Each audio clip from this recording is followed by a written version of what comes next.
Muy buenas a todos, les doy la bienvenida una vez más a esta sección llamada Sugi Reviews. Hoy les traigo nuevamente un juego de terror que un amigo muy fanático de este género me recomendó, y aprovechando que estaba barato le di una oportunidad. Así que hoy les presento Visage. Visage es un juego de terror desarrollado por el estudio Sad Square, inicialmente lanzado en una campaña Kickstarter.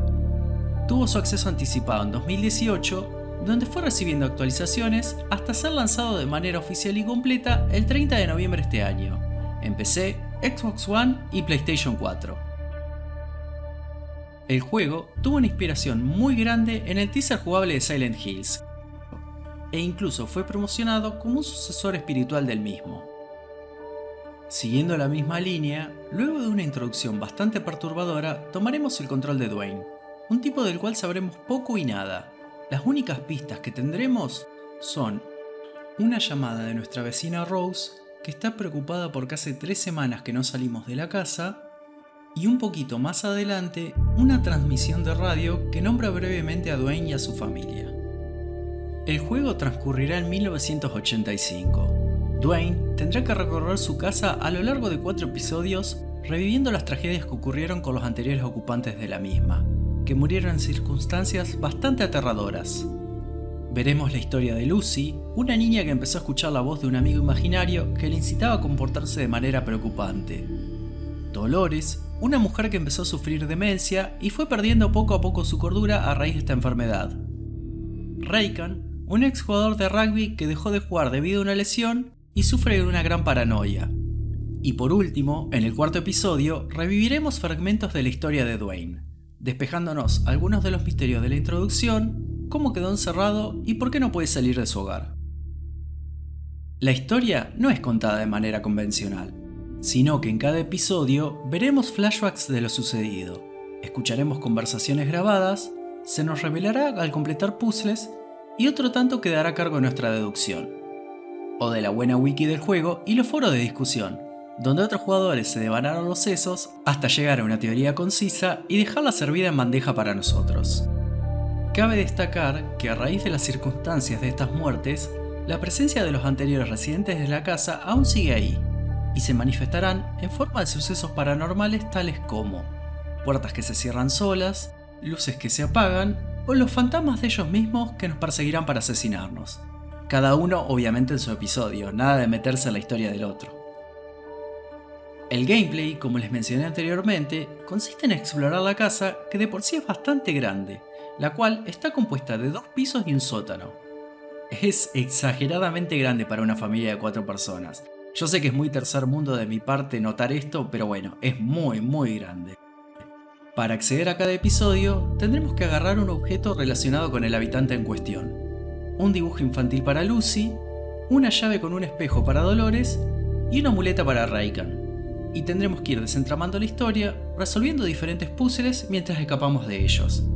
Son re desagradecidos los tipos, uno quiere descubrir qué les pasó para darles descanso y ellos quieren asesinarte.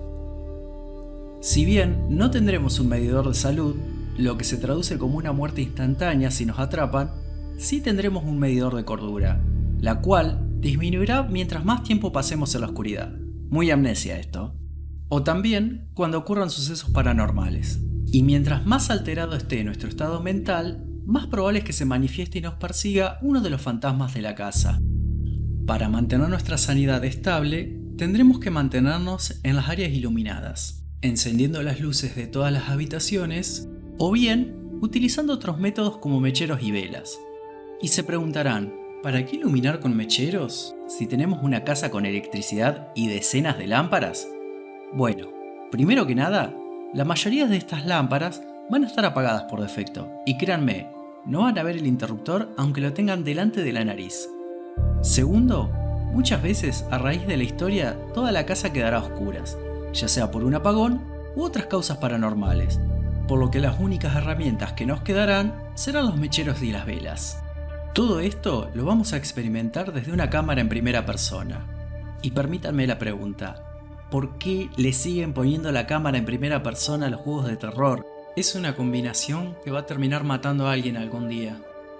Esta cámara, sumada al paso lento de Dwayne, aumenta muchísimo el nivel de estrés que vamos a padecer al jugar.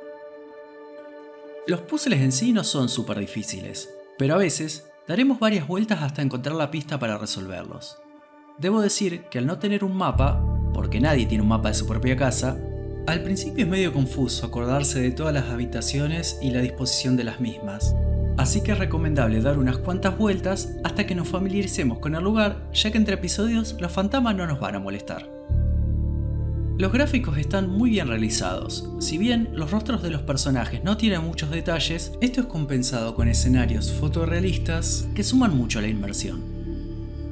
En el apartado de sonido tendremos unos temas de ambiente terrorífico, pero también tendremos algunas canciones muy melancólicas, lo cual de algún modo nos hace sentir un poco de lástima por la gente que murió en este lugar. La verdad, en mi opinión, está bastante completa. La pueden encontrar acá mismo en YouTube y está buena para acompañar mientras hacen otra cosa. Por ejemplo, yo me puse a escucharla mientras escribía esta reseña, así me ambientaba un poco y recordaba un poco algunas escenas del juego. Para ir cerrando, mi experiencia personal fue muy estresante, casi de principio a fin. No sé si ponerlo como algo malo, ya que un poco es la finalidad de este género, tenernos sufriendo como lo estaría el protagonista ante la situación en que se encuentra. Si bien hubo jump scares, fueron pocos y no se abusa de este recurso, sino que el miedo está más ligado a la atmósfera en sí. Obligatorio jugar con auriculares desde ya. La historia es bastante atrapante. Los 2 primeros episodios fueron mis favoritos, el tercero un poco flojo y el cuarto aceptable. Quizás se nota que fueron cambiando un poco el enfoque desde el acceso anticipado hasta la versión final, pero no por eso fueron malos, solo que no estuvieron tan buenos. La duración puede variar, depende de qué tan atentos estén a las pistas que va dando el juego. Puede durar unas 5 horas como puede durarles 20. Eso va a estar en ustedes y el ritmo que vayan llevando. Ahora voy a hacer una pequeña pero muy importante observación. El juego contiene escenas que no son aptas para menores o para gente que está pasando un mal momento en su vida o sufre depresión, ya que veremos muchas escenas de incluso donde nosotros mismos tendremos que apuntarnos con un arma y bueno, eso. Y si bien es un recurso de trama, creo que a cierto público esto le puede afectar de manera negativa. Y no da, así que estén atentos a eso. Mi puntaje final para Visage es un 8. Si bien tiene cosas que podrían estar más pulidas, es un juego que cumple con lo que ofrece, así que se los recomiendo. Bueno, espero que les haya gustado el video y de ser así, no se olviden de dejar su like y de suscribirse al canal. También, recuerden seguirme en mis redes sociales, Instagram y Twitch. Sigan al mentor de Steam, Latam Reviews, donde hacemos reseñas como esta y damos recomendaciones de juegos. Si quieren un lugar donde enterarse de las últimas noticias del mundo de los videojuegos, pueden unirse al grupo de Facebook Los Jueguito. Van a encontrar un grupo de gente muy copada para discutir de esto que tanto nos gusta, los videojuegos. Si quieren más contenido de este tipo, pueden apoyar el canal invitándome un cafecito desde Cafecito App en Argentina o desde Coffee para el resto del mundo. Van a encontrar los enlaces a todo esto en la descripción del video. Muchas gracias por quedarse hasta el final y nos vemos a la próxima con más Sugi Reviews. ¡Chao!